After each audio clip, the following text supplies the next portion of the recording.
We believe veterans could be a perfect fit for a second career in appraisal. It's a great opportunity for them and for the profession. What better way to have supplemental income that you can just do from home? A lot of times they're asking because they are interested in my job, and I'm thinking, okay, now I can kind of direct them to possibly a second career. Once I started hiring guys and girls from my unit, it just completely exploded because everyone had attention to detail. Everyone made sure deadlines were met.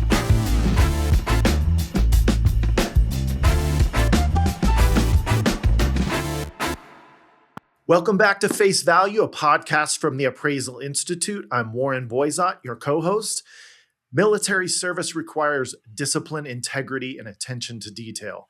These are some of the values that we bring to our work as real estate appraisers as well.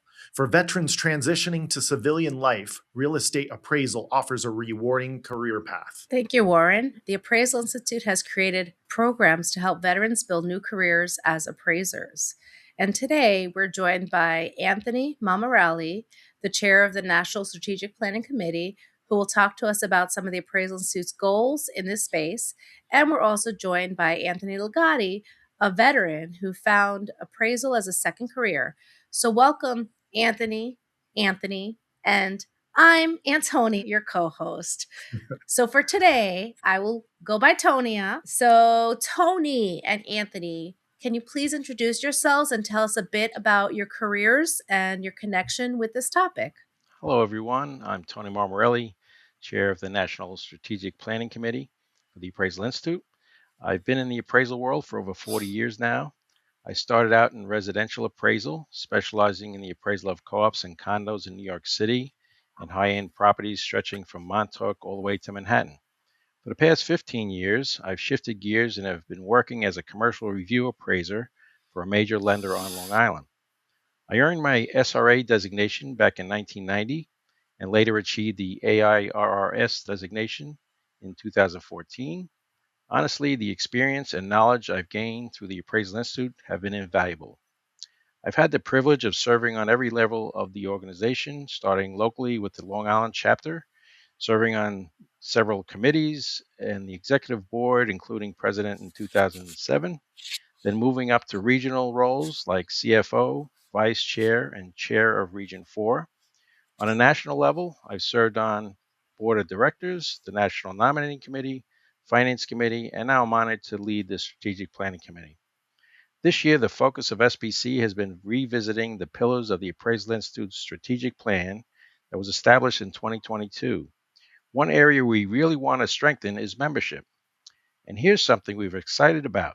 We believe veterans could be a perfect fit for a second career in appraisal. It's a great opportunity for them and for the profession. My name is Anthony Legotti. I'm an MAI, licensed as a certified general appraiser in 45 states and territories throughout the U.S. I've been appraising about 25 years now. I've worked with both local and national firms over the years. I had the benefit of being trained by a lot of great MAIs. I currently own and operate Maven Appraisals, which specializes in commercial real estate valuation across the country. Additionally, I've served in the U.S. Air Force Reserves for over 20 years with several deployments to Iraq, Afghanistan, and other locations throughout the world.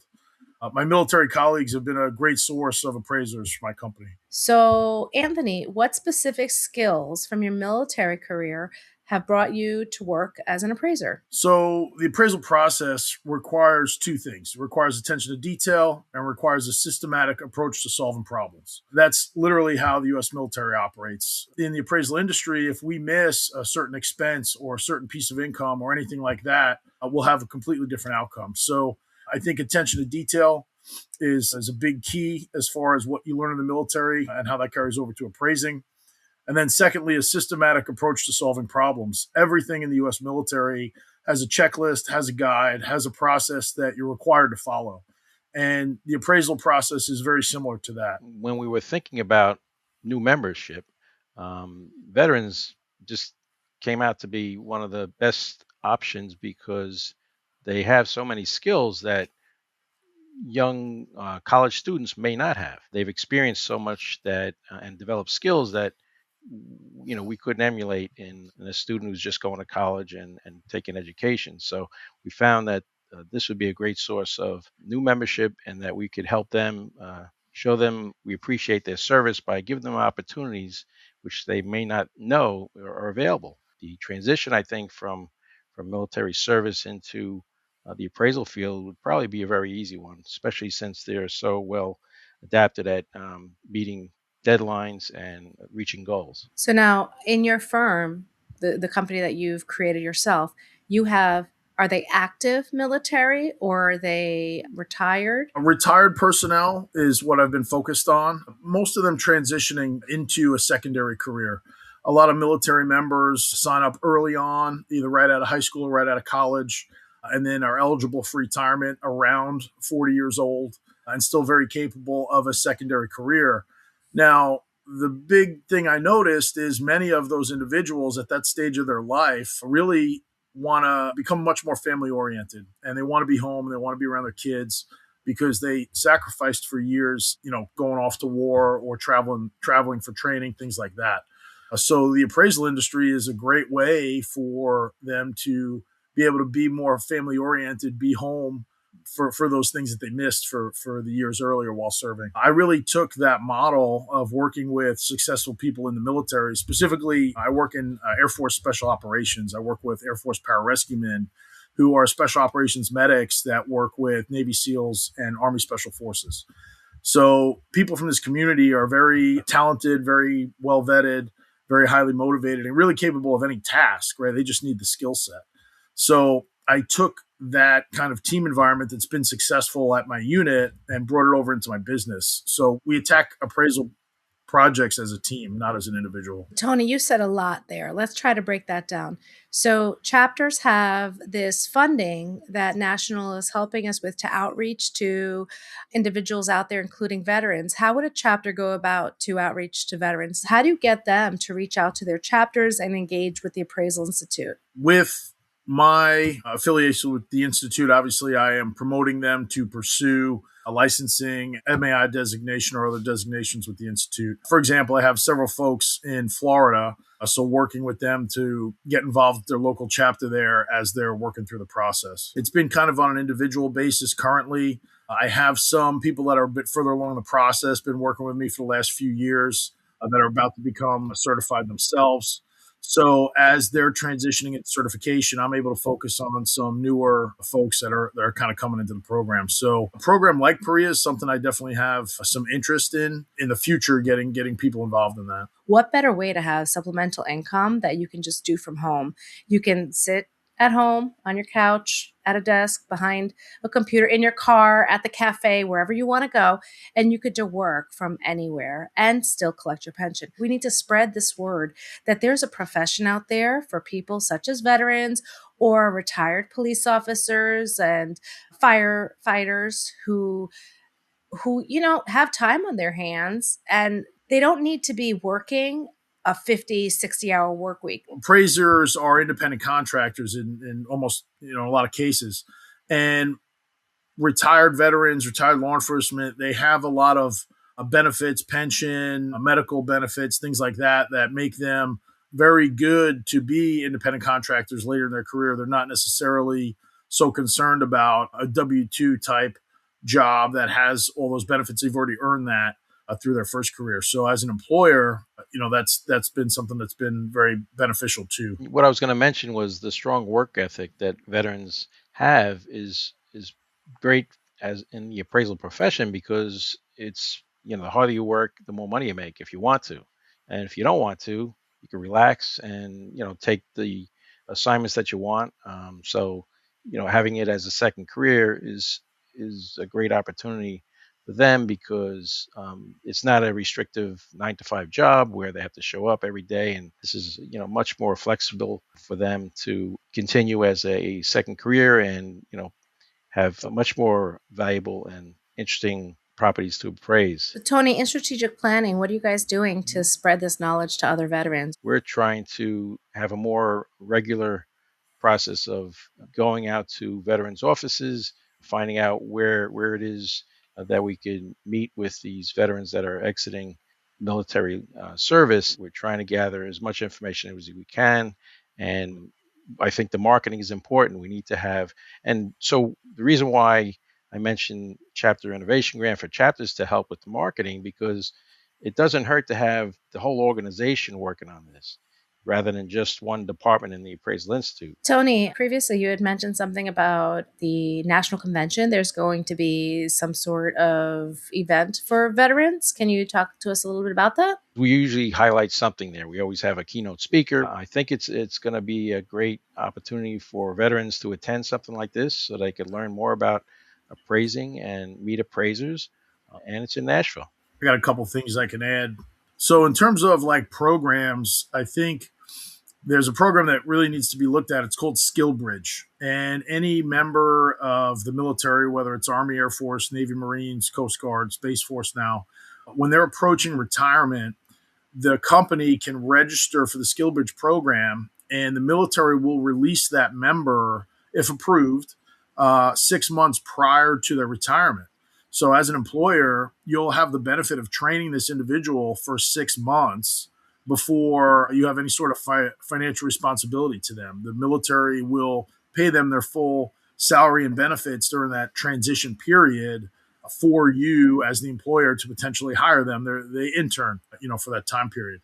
So that's a great program where a lot of veterans that are exiting are looking to that program internally. So if we can get, whether it's organizations or individual companies, to register for the program, that's probably going to be a great source of individuals coming out of the military. Something I've been looking at is using the SkillBridge time period for education, right? So you have these individuals for 6 months.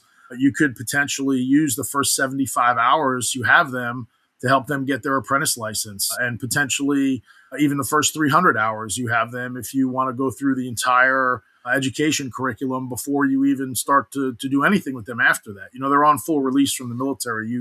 You just have to document how their hours are being spent back to the government, because obviously they're funding it. And there may be a way for the Institute or part of the Institute to be the SkillBridge conduit, to where these individuals apply to SkillBridge, are then picked up by the Institute, and can be farmed out to other local appraisal firms, chapters, things like that. And my understanding of the program is the employer or entity that these individuals are being released to just have to document the hours being spent, whether it's through education, training, or physical labor, so to speak, physical work. And there's no obligation on the employer to hire that individual after 6 months, right? So let's say the employer, for whatever reason, doesn't feel it's a good fit. That individual now has been trained in our industry and can likely find another appraiser employer to work with or for. Warren, did you think, having this podcast today, that we'd be doing a brainstorming session on how to get the Appraisal Institute connected with the veterans throughout the country? That's exactly what I was just thinking. Is I don't know that we've had an episode where kind of things are happening in real time, where, whoa, maybe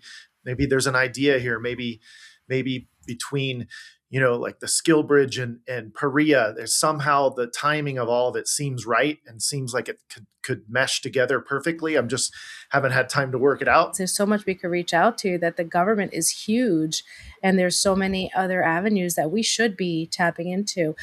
We do have government relations committee. So maybe instead of just looking into laws that may affect appraisers, maybe we should look into how to connect with people who are leaving government work and bring them into our profession and educate them. I think the Appraisal Institute has a wonderful education. That's probably our strongest point right now.